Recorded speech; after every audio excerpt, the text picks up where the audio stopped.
अनेक जण आंदोलनं करतात, काही मागण्या करतात.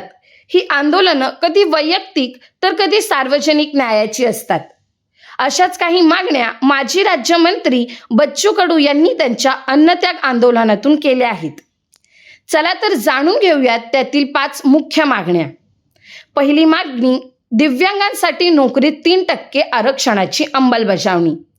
राज्य सरकारकडे अनुशेष असतानाही नोकरी भरती होत नाही. हा दिव्यांगांवर अन्याय आहे. दुसरी मागणी, गरीब, दिव्यांग व ज्येष्ठ नागरिकांसाठी मोफत आरोग्य सुविधा. तर तिसरी मागणी, शेतकरी आत्महत्या रोखण्यासाठी कायमस्वरूपी उपाय.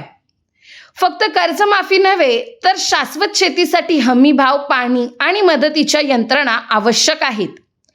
चौथी मागणी आहे, गरीब व वंचित मुलांसाठी दर्जेदार शिक्षण व वसतिगृह.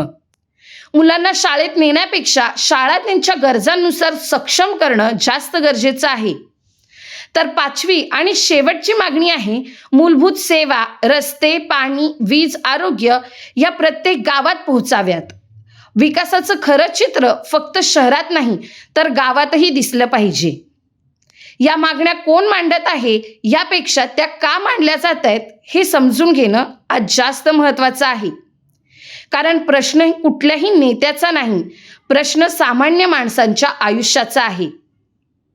अशाच नवनवीन माहितीपूर्ण व्हिडिओजसाठी मॅक्स महाराष्ट्राला फॉलो करायला विसरू नका.